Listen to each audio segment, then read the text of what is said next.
Okay, hi everybody. Thanks for attending tonight.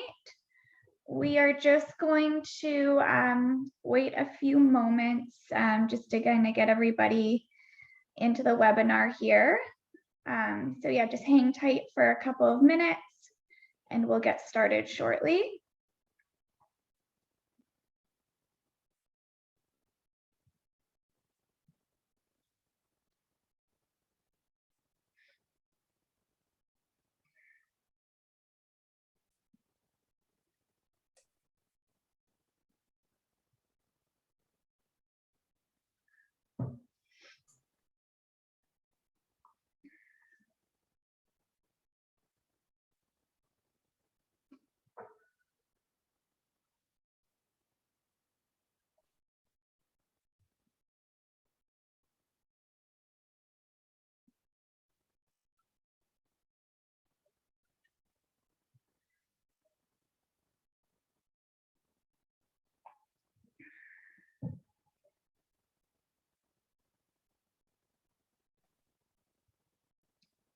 So we'll just give it a couple more minutes here. Jocelyn just put in the chat box just some resources if you guys want to check those out while you're waiting. And we'll just get started just shortly here.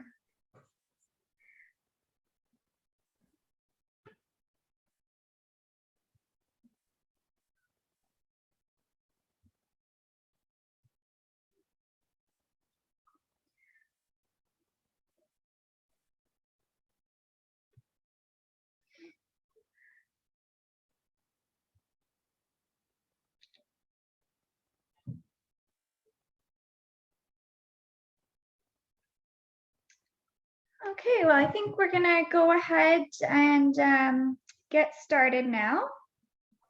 So my name is Sarah Allison, and I'm the Recreation Coordinator at Horse Council BC. And I'd just like to take the time to acknowledge that we're on the land located today where HCBC staff do their work is on the traditional lands of the Katzie, Kwantlen, Matsqui, and Semi-Amu First Nations. Many of you are attending virtually from other areas in British Columbia. Therefore, we'd also like to acknowledge all the Aboriginal peoples on whose traditional territories we are meeting today. Just some housekeeping before we get started with the presentation. We are doing this presentation, we're recording it, so it will be available at a later date for you to watch. And we do have everybody on mute to start with. And if you have questions during the presentation, just type them into the chat box. We'll try and keep the presentation to an hour. If we do have some additional questions at the end, we'll come back to those. And my coworker Jocelyn is here to help with the technology side of things and help kind of monitor the chat box as well. And this webinar tonight is how to go camping with your horse, kind of camping 101.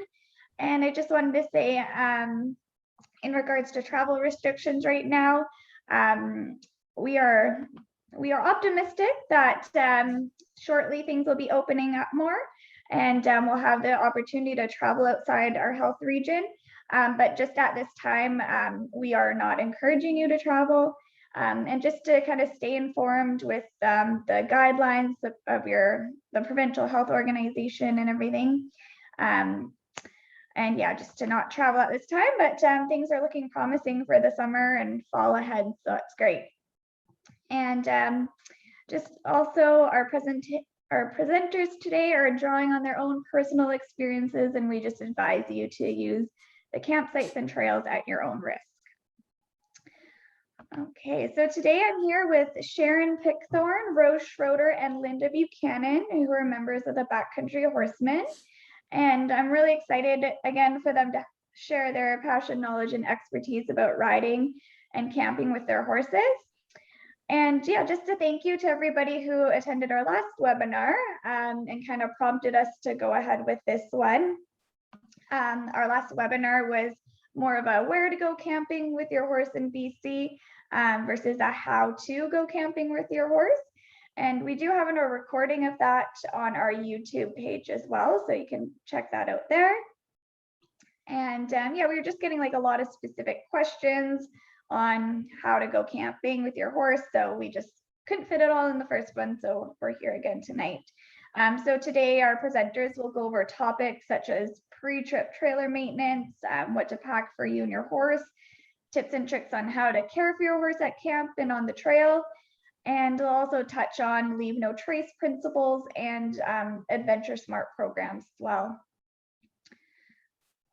Okay, and then throughout the presentation, we do have some questions that are gonna pop up on your screen, and we'll just ask you to answer those. It's just kind of a quick, simple click of the button. So we're gonna get started with actually for 3 questions to start with. So Jocelyn, you can go ahead and pop that up. So it'll be 3 questions. The first question you'll see is, what area do you live in? So you can answer that one, and then you can scroll down and then answer, have you ever gone camping with your horse? And did you attend our last webinar in May? This will just kind of help us for future planning, just more webinars and kind of see where everybody's at. So yeah, everybody can go ahead and do that. I'll just give you guys a minute for that.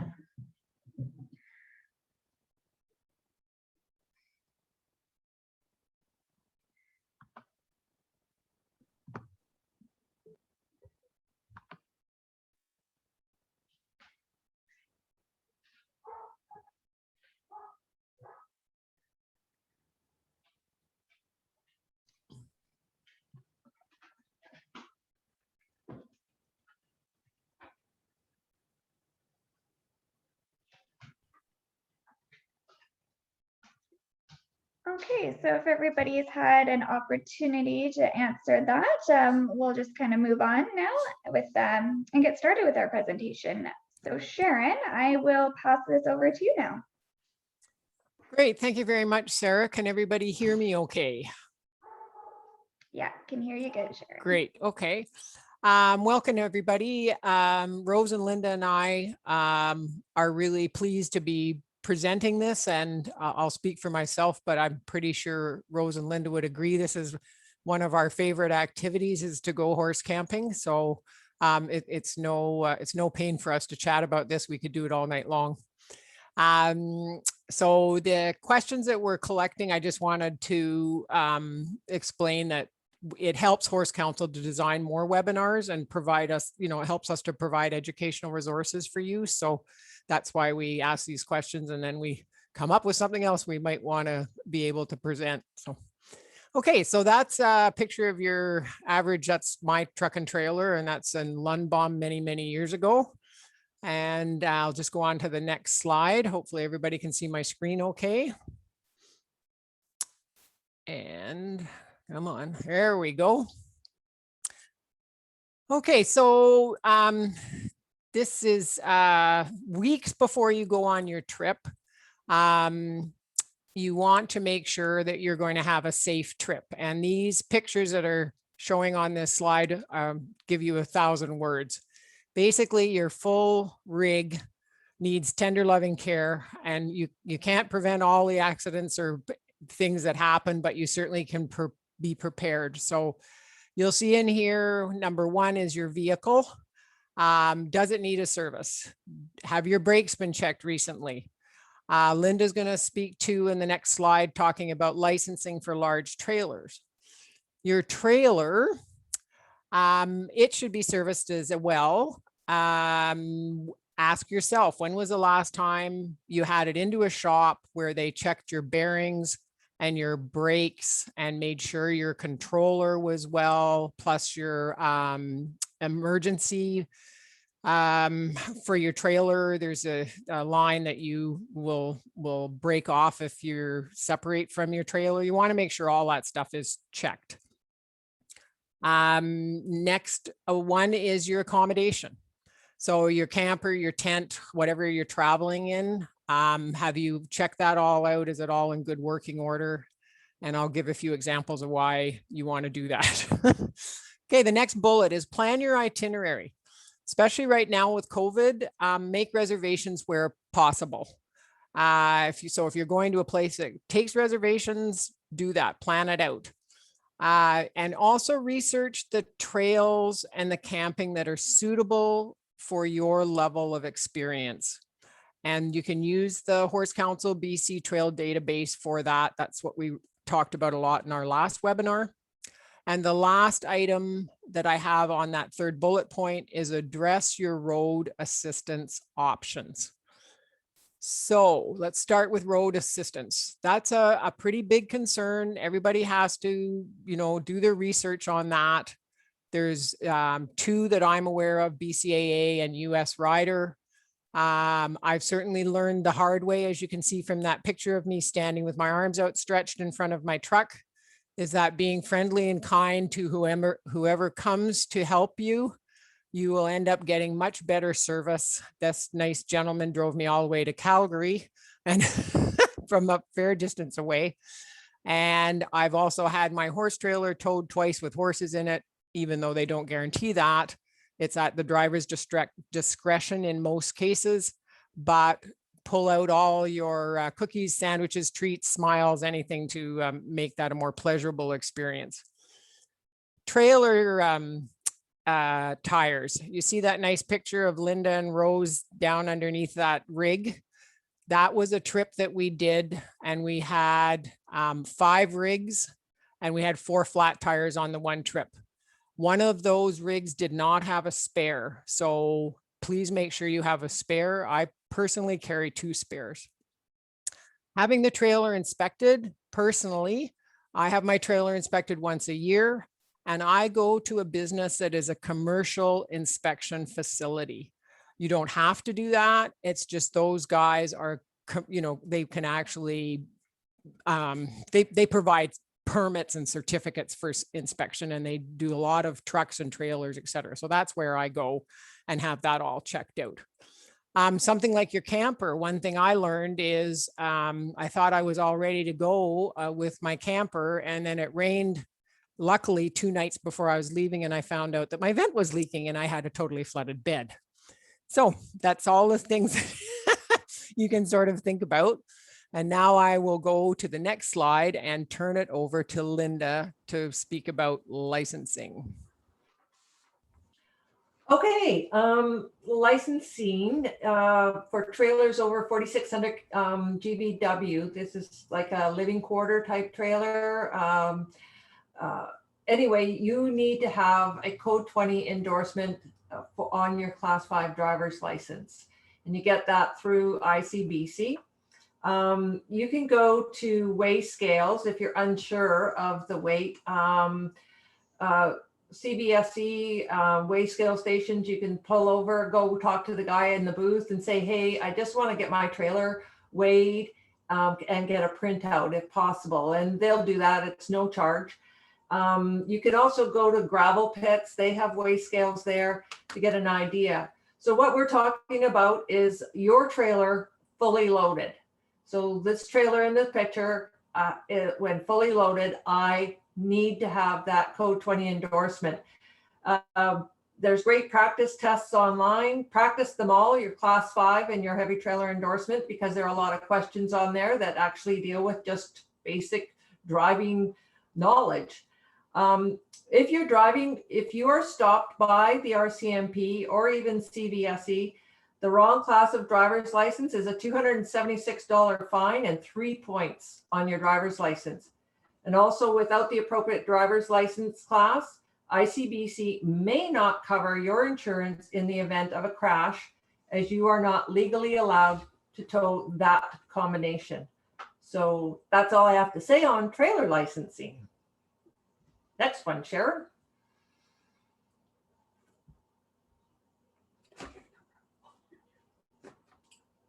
Next slide, Sharon. Okay, so leave no trace. Just go onto this website of leavenotrace.ca and you'll get everything that you need to know. Sharon's talked about planning ahead and preparing, and we'll talk about different points of that throughout. Travel and camp on durable surfaces. travel and camping on durable surfaces. We have a little box in front of our screen, so we can't read it. Sorry, just a second. Yeah, it's going all over the place. Yeah, I see that. Just a second. So durable surface would be something that your tires and your trailer isn't going to eventually sink in, that kind of thing. Disposing of your waste properly, leave what you find, minimize campfire impacts. I think these are all very common sense. But one of the things, a couple of the things that I see quite frequently that is not a leave no trace practice that happens a lot is at the trailheads.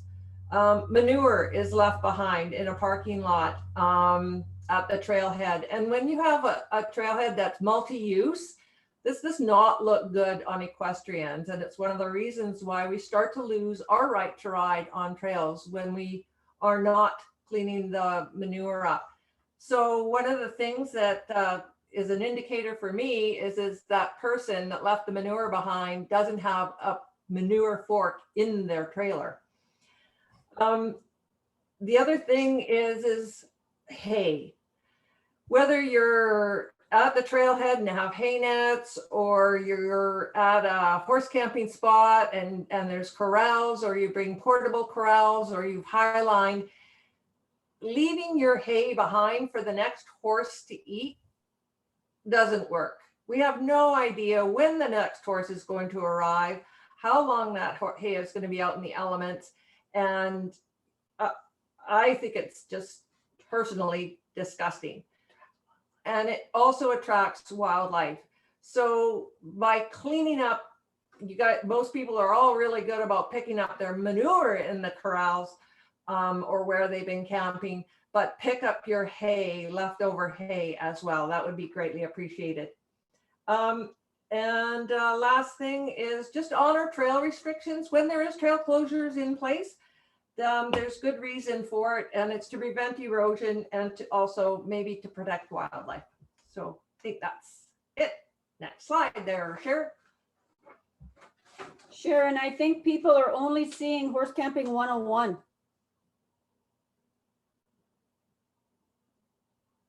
Sharon is on mute. I'm just going to stop the sharing for a second and I'm going to turn it back on again, okay?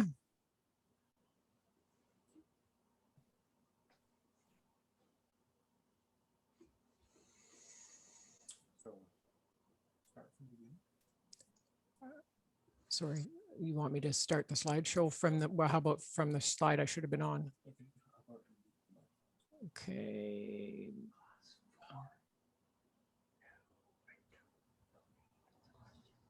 What if you have a class?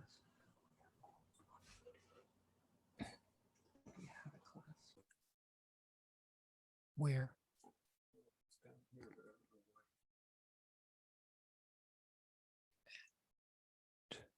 This, that's interesting. See, I've got two.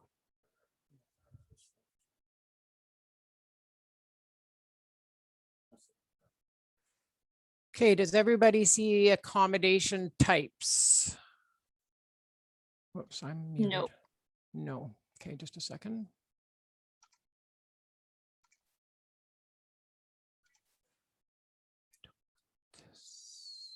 There we Okay, go. what does everybody see now?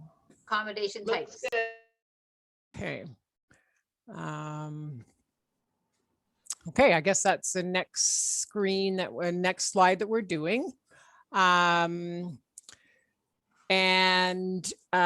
So basically what we have here is some pictures of different types of accommodation. And what you basically have to decide here is what type of adventure are you up for? Are you maybe trying to go camping for the first time? And if so, maybe you want to go to a guest ranch, maybe you want to go to a private facility that provides cabins like the one in the picture in the top corner. Your next level is what we refer to as established campgrounds. So that would be like in a BC park. In that case, you bring your own accommodation and they may provide corrals, etc. And your third level is what we refer to as primitive camping. And that would be like a Rainbow Trails where you provide your own accommodation and you provide some way to contain your horses. And then the fourth level is wilderness camping, where you actually pack in. That presentation, that the skills for that we're not going to try to cover on this webinar, but we will be polling later to ask if anyone wants to learn more information about the skills for that type of camping. And if you're interested in learning how to pack, I strongly recommend you contact Backcountry Horsemen of British Columbia, join a chapter, and once you meet the people that are available, you will be able to find a mentor that will help you with that stuff. Okay, I'm going on to the next slide, assuming everybody can still hear me okay. Yep, you're good. Thank you. Okay, so maybe Jocelyn, could you put up the poll questions 4 and 5 now? That is the if you've gone camping with your horse and prior to COVID restrictions. I just have it as 2 separate questions, so I'm going to launch the first Yep, one. that's fine. Thank you.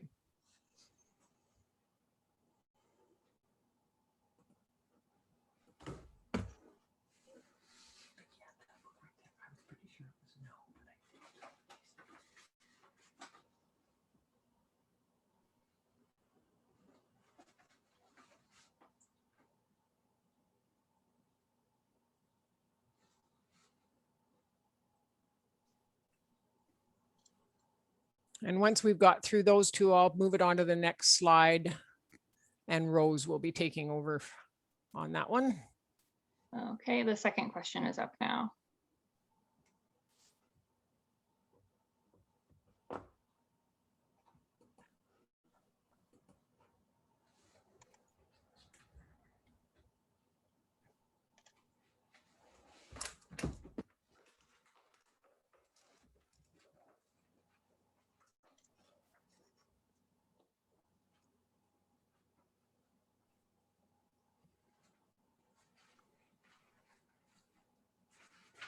So Rose, I think it's over to you.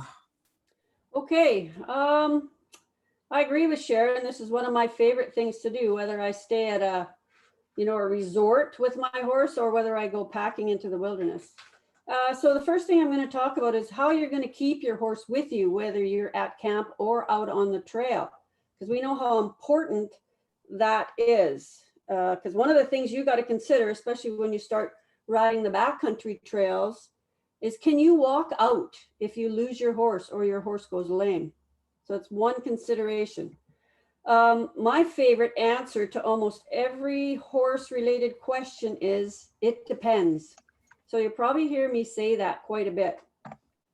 So one of the things that I always consider when I'm looking at options is what, where, when, how, and why. Everything has risks, and we have to assess and find out what's going to work best for us. So I'm going to give you my opinion, but you got to get out there and try things, talk to other people, listen to videos, take clinics, and find out what's going to work for you, because there's really no right or wrong way to do this. As long as it's safe, it's okay, it's right. So one of the first options is, like Sharon said before, you can stay at a resort that supplies everything for you. If you want to go camping on your own with your own rig, you can do things like, I'm going to start with the bottom left slide. There's Sharon's horse trailer with metal panels, high hog panels attached to her trailer to make a little corral. So the horse can go in and out of the trailer. If it's nasty weather, she can be fed in the trailer. Those rails have to be totally secured to the trailer. It's quite interesting how many times a horse will put their head through those rails to reach grass that's on the outside. I actually at Rainbow Trails saw a horse one time take off with one of those panels hanging around its neck, took off into the bush. So that's a little bit scary if it's your horse. And those panels come in all different sizes, shapes, and colors, and you can even get them in PVC pipe, so they're really, really light. Because you have to, if you're taking them with you, they have to be stored in your trailer. Sharon stores them in her trailer. Other people have racks on the outside where they carry them. So that you got to consider all those things too. Next, I'll talk about those wooden corrals down in the bottom right-hand side. Wood, a little bit about pros and cons. So the panels that Sharon's using are a little more heavyweight than the PVC ones. I forgot to mention that. So that's a consideration, because whatever you put in that trailer, your truck has to be able to tow. So you have to have the right power in your truck to pull the weight that you're gonna have to take. So back to the wooden corrals, some of the cons on those are horses like to chew on them, and they do rot over time and get broken. I don't know if anybody had ever been to Lundbom when, before we put the pipe corrals in there, but they were looking pretty rickety, tied up with binder twine. Half of them were broken in the middle. Then horses start fighting and they break them. So that's a little bit of the cons about wooden. And right now, if you're not using materials on site, that's going to be pretty expensive to build wooden. Size of corral is a big challenge, because sometimes they're only 10 by 10. 15 by 15, if you ask me, is probably the smallest, because horses will cast themselves in there. So you want to be able to, no matter what kind of corral you're in, you want to have tools with you and know how to use them, so that if your horse gets cast in one of these, that you can help it get free. And it might be just having a long enough piece of rope that you can tie around their, loop around their legs and pull them over so that they're not cast any longer. Or it might be a saw, so you can cut some of these, or a hammer, or a crowbar. If you go up to the top right-hand picture, those are the new corrals at Cane Valley, and they're pipe on the top, pipe on the bottom, pipes for posts. But in between are cable rails covered with plastic pipe. So there again is a difference. You need wire cutters if you want to get your horse free. Because even you can see how close together those cables are. A horse will try and put his head through to reach grass on the outside, and the cables were snapping. So we had to change the way we had them on the corrals, or on the posts, I should say. And then the electric fence up in the top left, that's my least favorite of all types of ways of containing your horse. Some of the pros we'll talk about first is that they're lightweight, it's easy to set up, and you can buy them in a nice little kit. Some of the cons are it's expensive. Some horses don't really respect electric fences, or they might decide to go for a roll and get tangled in it and panic and leave with the fence. They might spook at something and jump over it, and then they're gone. It needs batteries, and it needs a really good ground in order to work. And some of the rod, and you have to pound the rods in the ground, and if it's too dry, that's going to give you a poor ground and then poor electricity. And it does make a much larger environmental impact than any of the other types of fencing, because you usually have to make a large area. That's kind of the idea. And so then your horse is going to trample a lot more of the ground. I'm just reading my notes to make sure I didn't miss anything. Talked about that. Okay, next slide, Sharon. Okay, now we're moving on to highlining. That's another option of keeping your horse with you. This highline, and like Sharon said with packing, we're not going to go into the details of how to set up a highline right now. It would take too long. We're just going to show you some examples. So this is at the Yahatinda in Alberta, and we'd call this a deluxe highline.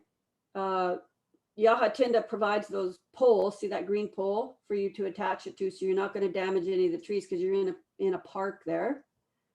And you can see the horses are tied to their swivels, and they've got hay nets in front of them. They got buckets of water and tubs, which they usually just knock over. Right now they're tied long so that they can eat, but overnight we tie them short so that they can't get their head right down to the ground. Otherwise, there's a danger of them getting their foot over the lead rope and getting a good old rope burn.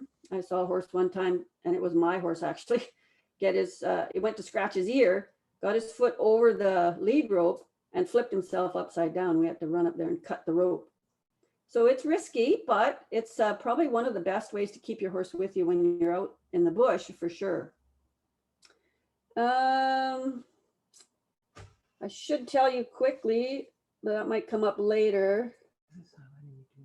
Yeah, I was just going to talk about the equipment that you need, but I'll talk about that later. So there's another option. If you haven't got trees or poles or anything to highline to, this is at the Gardner Trail up on the Coquihalla. We're parked at the ATV, actually, no, it's the snowmobile site staging area. And there was no trees to highline to. So what we do is we set up the highline over the top of each of those trailers. So you can see the horses standing there. You probably can't see the rope, but it's over the top of all of the trailers. And that works too. Okay, next slide, Sharon.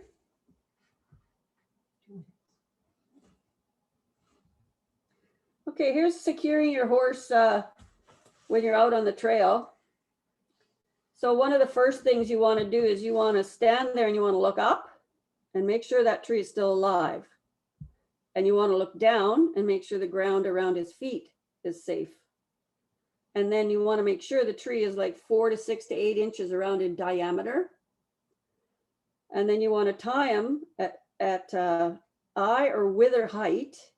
So you can see, if you look at the picture of Sharon's horse there in the bottom left, her rope is around that tree, right at eye, right between eye and wither height, sort of.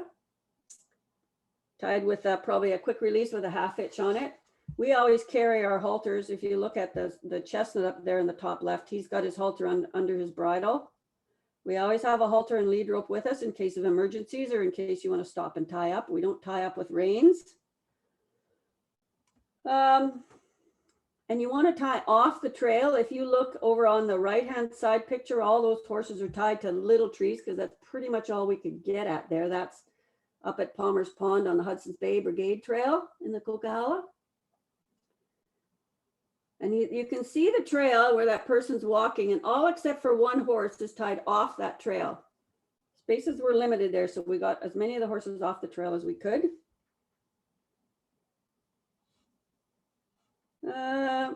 And we were just talking about knots, so I'm going to mention that all horse owners that like to go out, actually all horse owners, doesn't matter if you like to go out, should know 5 basic knots. And they are quick release, which pretty much everybody uses, a half hitch, bowline, butterfly, and a clove. And if you want to really securely keep your horses with you, you'll use those knots pretty much all the time. And if you look at the picture down in the bottom right, there's Linda with her horse, and we've stopped to have lunch and she's hand grazing him. We're going to talk about hobbles later too, and you can use hobbles as well. Okay, thank you, Sharon. Here's another picture of our horses at camp up in the South Chilcotin Mountains. You can, Sharon's labeled it quite nicely. You can see a horse on the high line. Pardon? Oh, Linda did that. You can see us all having supper, and we can watch our horses. That's a really important thing, is to be able to monitor your horses at all times, pretty much. You can see 2 horses on hobbles. You can kind of see that they're each wearing a bell. Whenever our horses are off the high line and even on the high line, we will tie a bell to the high line near the tree as a warning bell if something goes wrong. So if you hear it ringing a lot, you know that something might be going wrong and you go and check. But when horses are on hobbles, we like to have bells on them. And in the bottom corner, bottom left corner, this is at Tunqua, and there's a pod of, I think there's something like 8 or 9 corrals, 10 corrals? 8 corrals there. And you got to make sure that your horse is going to be okay with sharing a fence line with a strange horse. If they're not, you might consider bringing some electric tape, an electric fencer that you can put up so that they're not going to be kicking at the rails and biting at each other. And another thing that happens when there's like 4 corrals in a row like that is a boss horse on each side of a horse lower in the pecking order. That horse that's lower in the pecking order may not be able to even go and get its food because it's scared of those 2 boss horses coming over the fence at them. So it's very strategic, and we use that tool and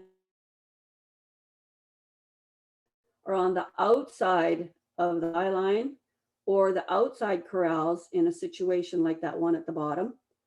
And the horses lower in the pecking order are in the inside corrals. And then there's the picture on the right is at Cane Valley before we had corrals, and you can see us highline to trees. You can see that there's 2 horses on one highline and 3 on the other. It's normally we don't put more than 4 horses on a highline because you got to have, it's got to be 7 feet high, and you've got to have enough room between the horses if they don't know each other well, or they fight, that they can't reach each other when they're bum to bum. And that's a long distance. And the rope sags. Yeah, and then if your rope sags, you got to tighten that up too. Okay, I think that's it for there, Sharon. Oh, go back. Can you go back to one of the horse trailer pictures, please? I forgot to talk about those high ties. Okay, even that one's good. So there's also an option called a high tie, where it's a metal bar that lays flat against the trailer when you're traveling, but it swings out, and it's kind of like on a spring, and you can tie your horse to the end of that. So it's almost like a high line, but it's just a contraption that folds against your trailer when you're traveling, comes out and locks in place. It's on a bit of a spring, and you tie your horse. That allows your horse to move. If you tie it to a tree, if you tie it overnight to a tree or to your trailer, it can't really move around a lot. It's harder to feed them. It could cause some damage to your trailer, and it'll for sure cause some damage to the tree. So we don't recommend doing that. It is an option, but we don't recommend doing that. When I first started endurance racing, I kept my horse in the trailer. I had a big enough trailer. It was like a big box. And the things you can do, you just figure out what's going to work for you. Okay, thank you, Sharon. Okay, so we talked about tying to trees. What slide are we on?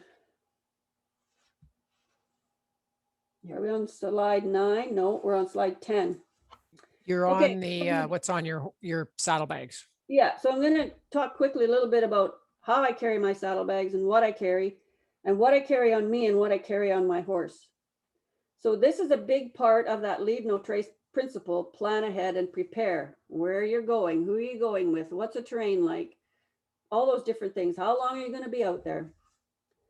So what I have on me, I carry is layered clothing, my helmet, my belt with a multi-tool and a phone carrier.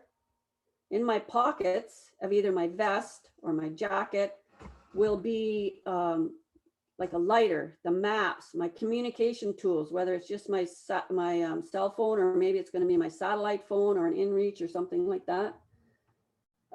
Before I go, I make sure I check the weather so that I know what kind of clothing I should wear. I always have, and you can see a rain jacket in the back there, I always have my rain jacket on my horse. These are my personal saddlebags. They fit over the horn, or they can be put behind the cantle, depending if I'm just going for a day ride and it's lightweight, or if I'm going for a few overnights into the backcountry, then it's going to be heavier. Some of the interesting stuff I have, you can see in the picture, it's kind of unusual. There's first aid stuff in all those saddlebags and stuff like that. And in the saddlebags, you see that blue tube there? That's called a life straw. And I can suck water out of anything and drink it, and it'll be clean. It'll be healthy to drink. So that's an important thing I take with me always. I mean, I wouldn't be able to fill a pot of water with it. So inside my saddlebags, in my emergency kit, are some tablets to purify water. That one bag, little pouch beside that life straw has got a whole bunch of different kinds of string and I find that very useful to fix other people's, maybe their saddle strings break, or I got to tie something on, or many, many uses. You'll see a jar of, I know that's Vaseline, which is good because I can use that to keep the bugs out of my horse's ears. And if your horse gets a gall, Vaseline works really, really good. That's actually Vicks Vapor Rub because I couldn't find the Vaseline. It's hidden in one of those pockets.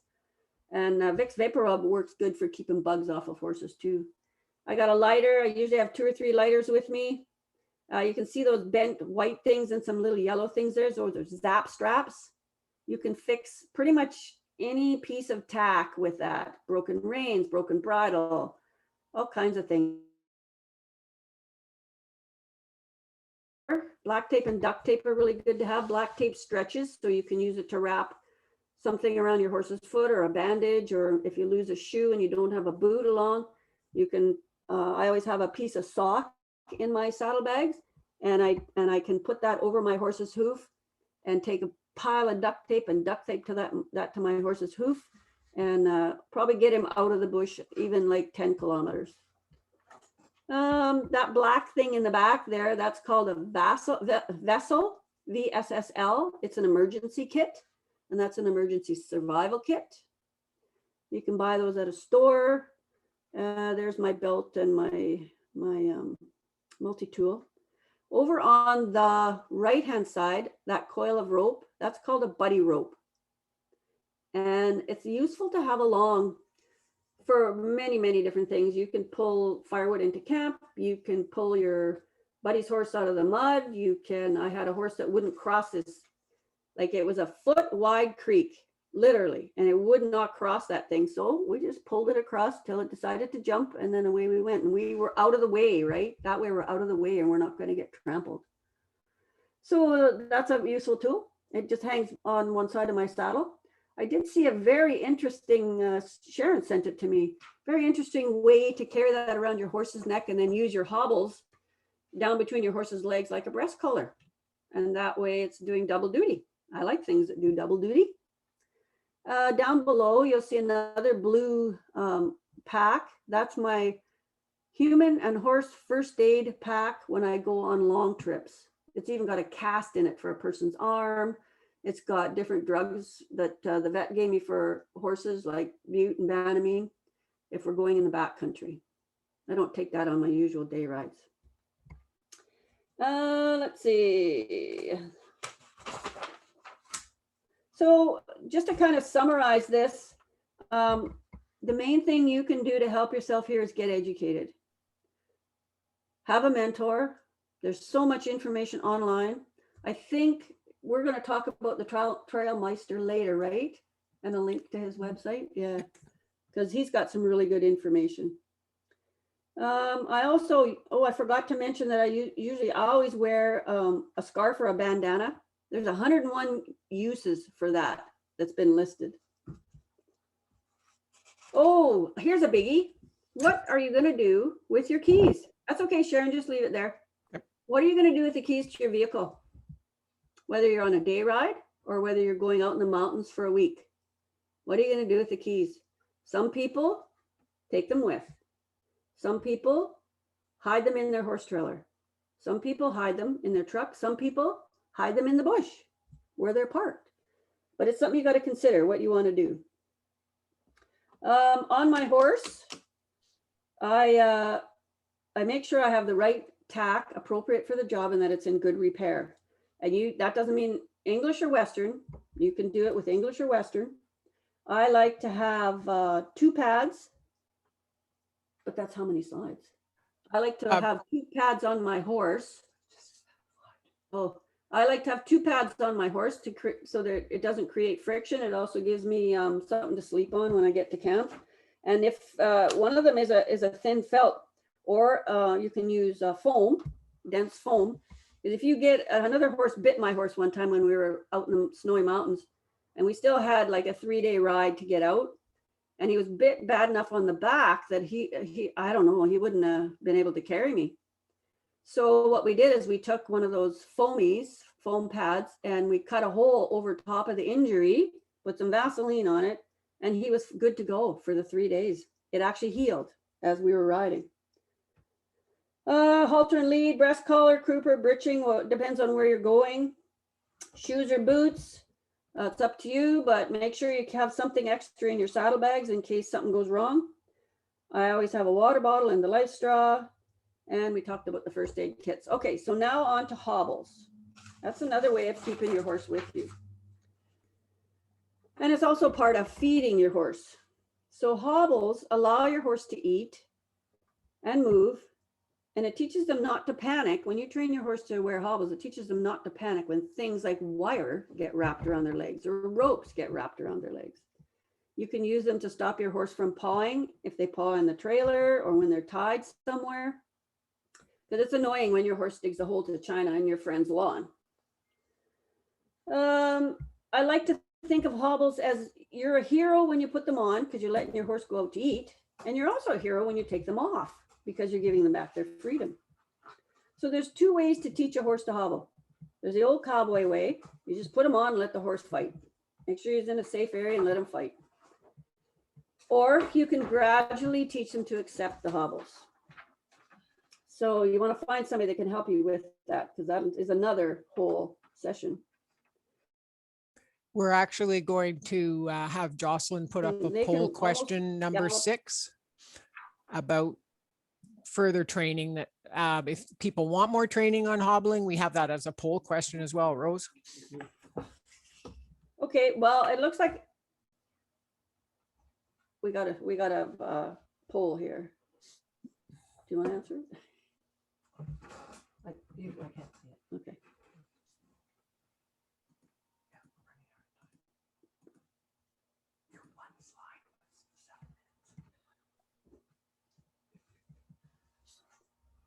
Okay, can I go ahead?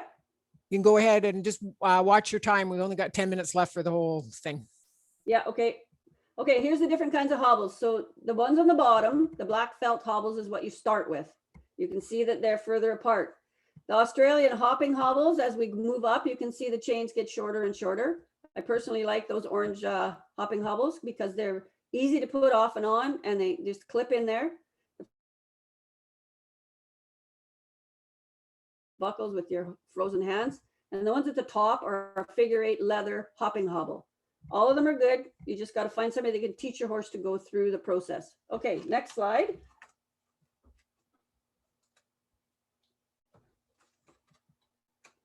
Water, very important, water, water, water.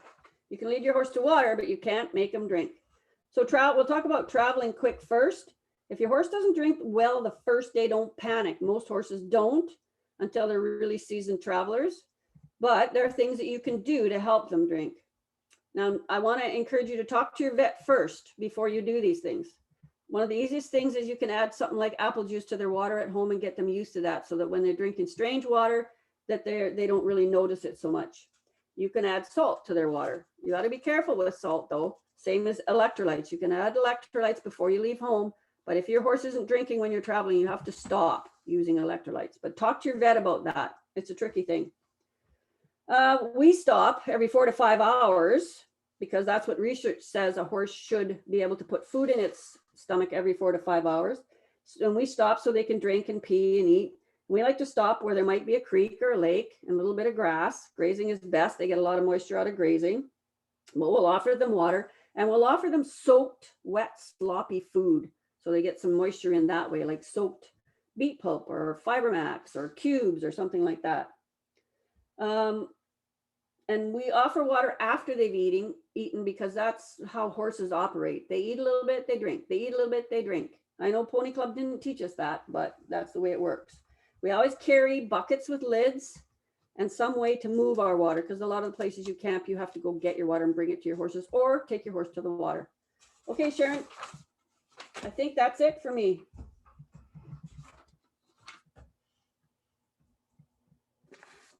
Thanks, Rose. Okay, so what we assembled just in the last part of this show is Linda and Rose and I just sort of brainstormed a list of what things to be prepared for. Some of this we've already talked about. So I'll just go through my section as the purple. So number 1, any weather. for human and horse. An example of that, I remember one time on a trip, I drove through snow in Manning Park, and then it was 33 degrees in Barrier. Enough supplies for an extra day or two. The three of us have been stuck in one place that was quite remote, and we couldn't get out the road. So it was very good. We had enough hay, enough food for ourselves, etc., for an extra day or two. Medical emergency, we've talked about that, and you're going to see some lists coming up further along in the show, but you need to be ready for a medical emergency for both human and horse, and have first aid supplies. And you also have to think about, talk to your vet about what drugs are good to have with you, and think about where you're camping. So how far away is the nearest vet? If you're going to be somewhere that you're by a community and you know there's a equine vet around the corner, you don't have to worry about it as much. Vehicle breakdown, we certainly talked about that in the second slide. The only other things I'd mention in that is a good folding multi-tool kit that you can get at Canadian Tire. They slide underneath a seat of your truck. It's very helpful. The other thing is a 4-prong tire iron, a tow rope, flares or cones. And sometimes it's nice to have a block to drive up onto if you're ever changing a tire. And now I'm going to turn it over to Linda. She's going to talk about navigation and the next slide. Okay, for navigation, one of the things that you should try and get beforehand is a map of the area. If you're going into BC Park, then you can go into the BC Parks website. The Horse Council BC has been doing up some geo-reference maps in the Avenza app program for some of the horse camping sites that are in the database. And so that's become extremely popular, of downloading that at home before you go. And those maps are awesome because they actually, when you turn them on, once you get there, then you can see where you are on the trail on that map. You can, I also carry the paper map of the trails as well. I like a GPS. I have a Spot. I don't use it all that often. It's an old one, but the more one that a lot of people are using, it's called InReach, and it's a satellite based device that you can actually send text messages back and forth. And I think Spot has a newer version and is in there as well. Satellite phones have gotten better over the years. There's been more satellites get up there, and so those can be good. Rose still carries one. Trail tape, so flagging tape. If a trail is not really well defined and you help you kind of on your way back, or if you happen to kind of get a bit disorientated, come back to where you last were, and that helps a lot. Cell phones, a lot of people carry cell phones, so check the area that you're going to, that one, you're going to have cell service, and two, if you are using Avenza on your cell phone, then I would carry a portable charger with you as well. A compass, if you know how to use it, and then traveling also with someone else who knows the trails. So my recommendation is to know how to use at least 3 tools. So sometimes a compass is just good for you to know where north is. Okay, riding gear failure. Rose noted quite a bit of the items that she has, and I carry them as well in our saddle bags. I always have a multi-purpose tool on my belt, zap straps, various sizes. So lots of different things that if something breaks, that you can fix it immediately on the trail and get back to camp. Sharon has a suggestion of, she carries an extra bridle. Also having, I used to always carry a hoof boot in my cantle bag. In case I lose a shoe, then I can plop a hoof boot on. But I'll tell you, duct tape works really well too in creating a boot.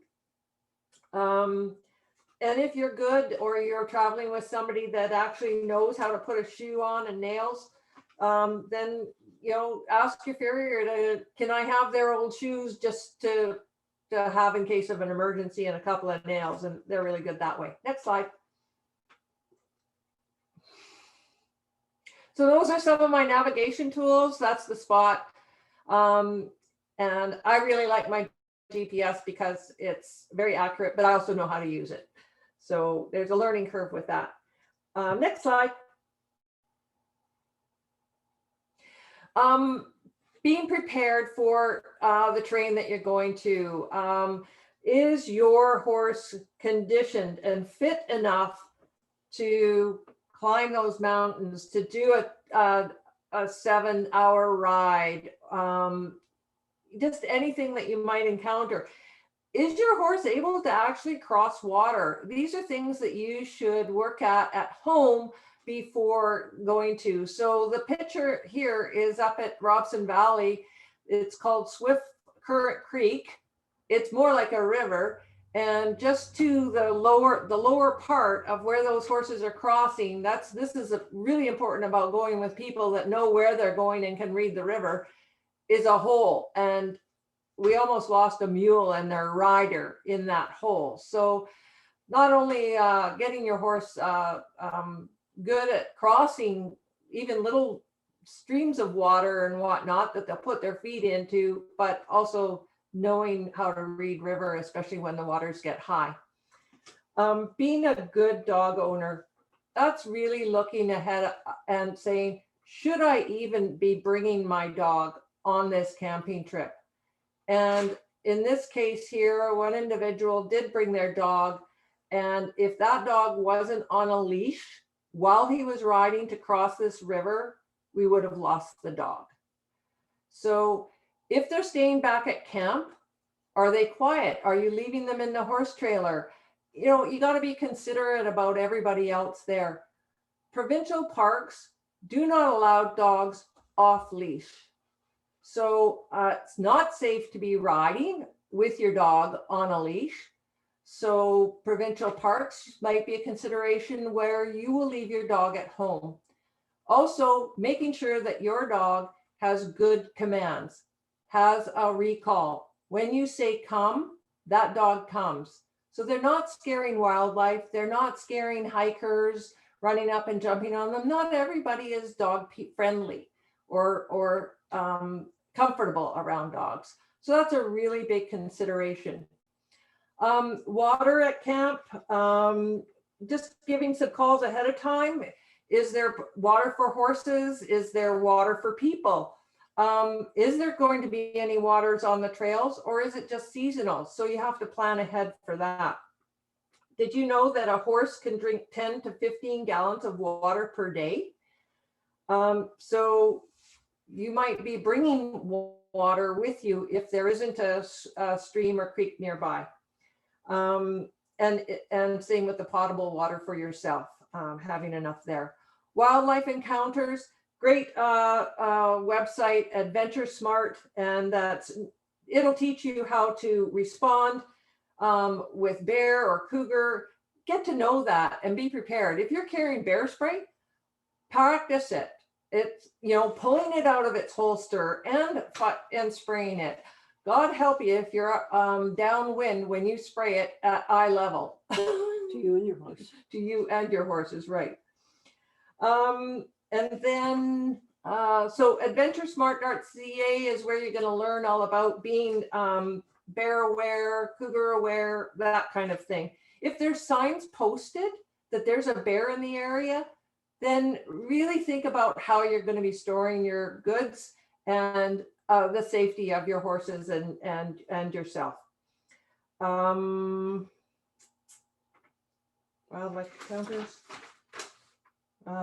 Emergency plan, have good communication, leave planned with family or a friend who's not going on your same trip, so that an expectation of when you're going to be coming back. I had a thing that if on my spot, that if I pressed a button that I'm okay, but I'm delayed. That's all I could type. And I had to pre-type that ahead of time. But that really saved my family a lot of grief. And also have a plan if there's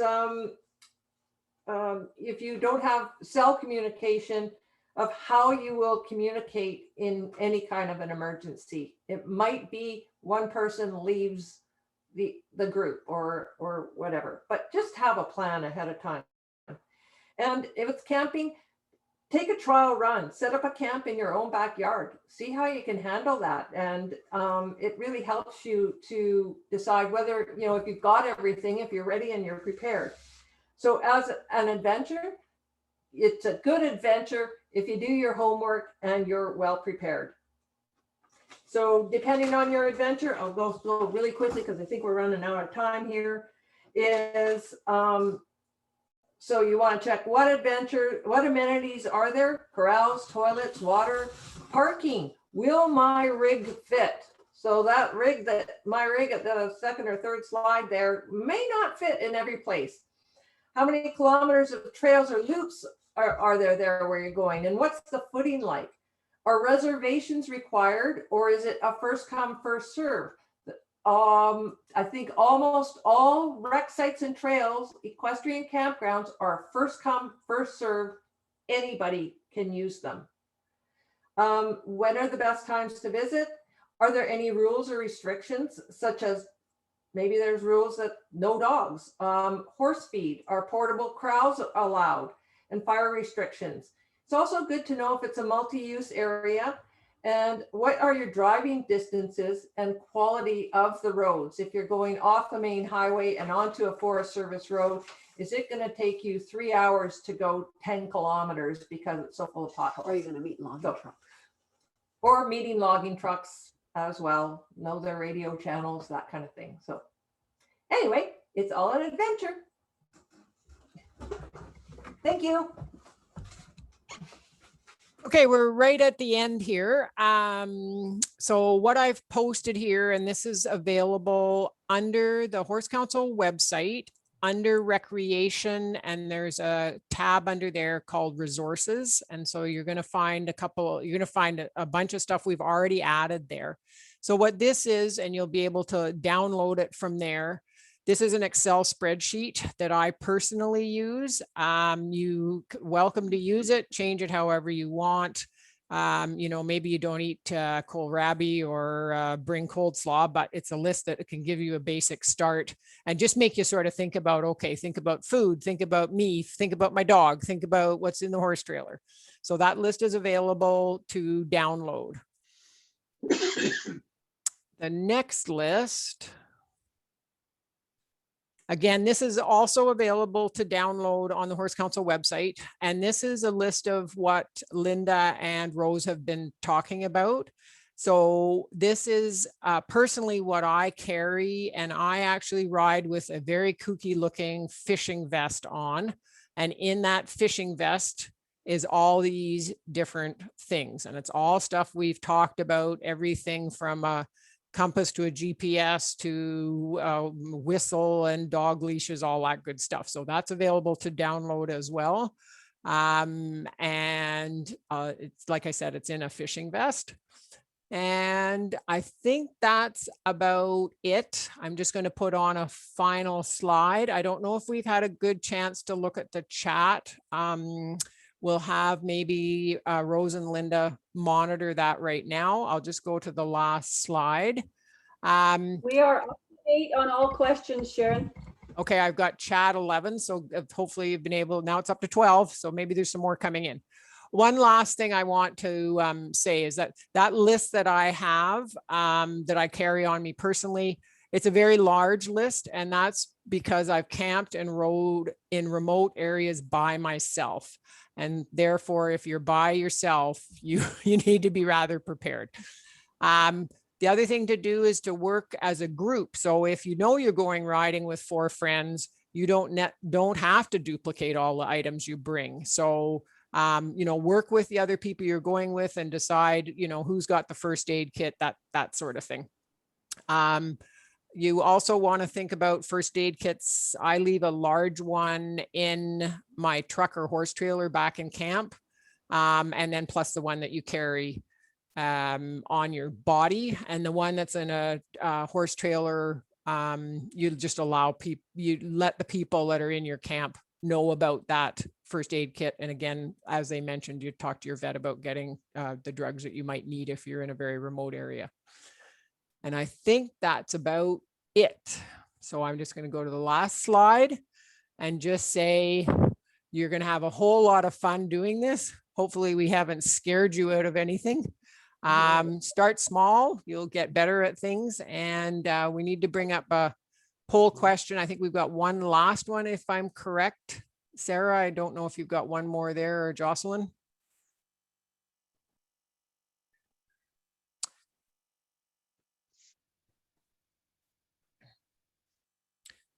And that's just helping us understand how many people are interested in more remote camping, or do they feel that they really want corrals?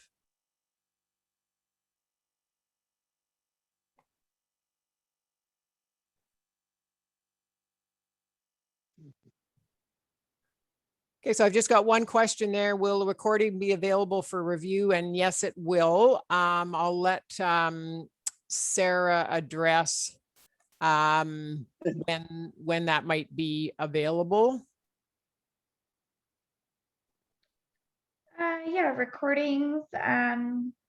We'll have it up. Actually, Jocelyn, this might be a better question for Jocelyn whenever she's able to get it up on the web or on YouTube, but should be shortly in the next few days, I would assume. I plan on having it up by Wednesday.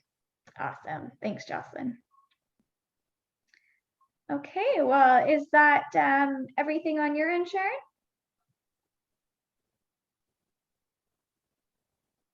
Yes, it is. Thank you. Okay, awesome. Well, thank you so much, Linda, Rose, and Sharon. That was like a wealth of information. I know I learned lots, and I think it's going to be great that we have the recording, because it'll be nice to go back and review all that information. So thank you guys for that. And thank you to everybody for attending the presentation tonight, taking time out of your busy schedules.